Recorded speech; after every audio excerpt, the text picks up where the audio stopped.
Bonjour et bienvenue sur ma chaîne Le Français Facilement.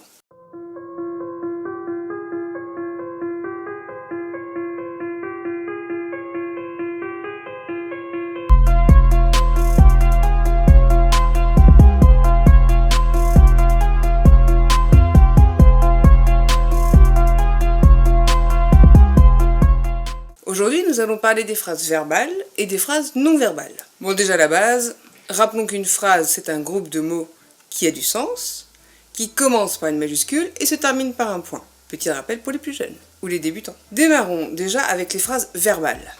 Bon, déjà, qu'est-ce que c'est ?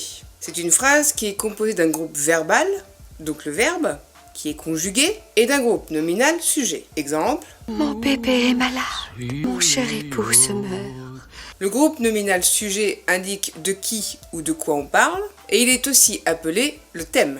Le groupe verbal désigne ce que l'on en dit, ou alors ce qu'il fait, il est aussi appelé le propos. Donc tous les mots ou les groupes de mots sont en lien direct ou indirect avec le verbe.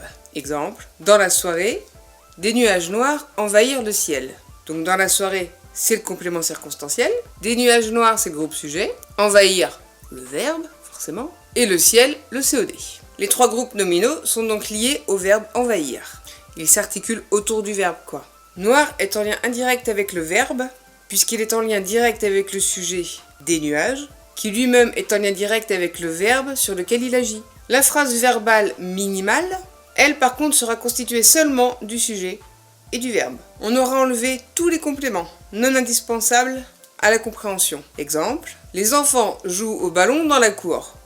C'est une phrase verbale, puisqu'il y a le verbe joue. Son équivalent en phrase verbale minimale, ça sera « les enfants jouent ». La phrase reste compréhensible, elle a toujours son sens, seulement on précise pas où, on s'en fout. Attention par contre avec un verbe transitif, parce que du coup, la phrase verbale minimale aura forcément un COD, sinon on comprend plus rien. Exemple, des nuages noirs envahirent le ciel. Comme le ciel est COD, on est obligé de le laisser, sinon ça veut plus rien dire. Si on dit juste des nuages noirs envahir, ouais, qu'est-ce qu'ils ont envahi ?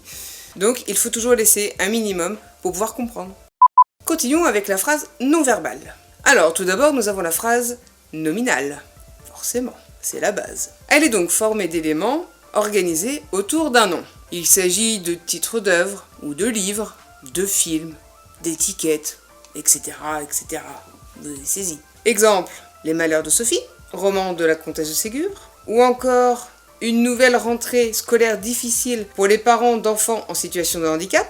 C'est un article de Stéphane Lagoutière. Ou encore L'Astaction Hero, un film réalisé par John M.C. Tiernan. Ou encore L'étiquette du boucher, Entrecôte. Ou bien la pancarte Maison à vendre. Attention, un verbe à l'infinitif sera utilisé comme un complément. Donc, ce ne sera pas considéré comme une phrase verbale, étant donné que la phrase ne s'articule pas autour du verbe. La phrase non verbale peut être interrogative.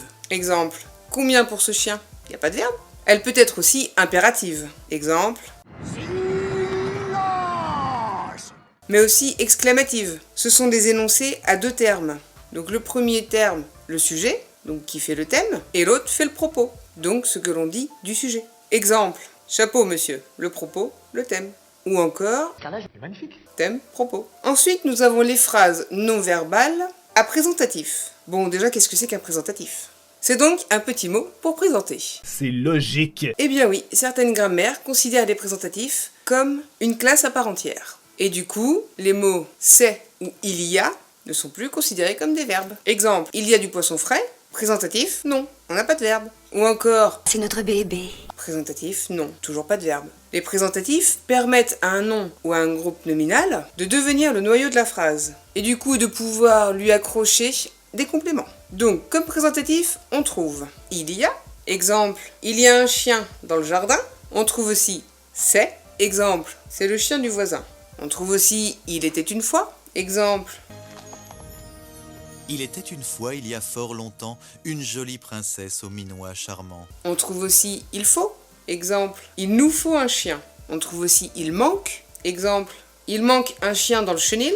Il y a aussi « il s'agit ». Exemple, il s'agit d'un chien de race. Il y a aussi « soit » ou « soit ». Exemple, soit un triangle isocèle. On trouve aussi « voici ». Exemple, voici le chien promis. Et enfin, on trouve voilà. Exemple, voilà un chien bien gentil. Attention, Même si certaines grammaires ne les considèrent pas comme des verbes, ils gardent quand même leur marque de temps, et du coup, leur conjugaison. On dit bien il y a, il y avait, il y aura. Et bien sûr, ils peuvent être interrogatifs comme négatifs. Y a-t-il? Il n'y a pas. Un adverbe peut composer une phrase non verbale. Exemple, dehors, ou encore vite. Un adjectif qualificatif peut aussi composer une phrase non verbale. Exemple, bizarre, étrange, joli. Et enfin, une interjection peut composer une phrase non verbale puisqu'elle va permettre de former des expressions. Exemple, nom d'un chien, ou encore idiot, etc., etc.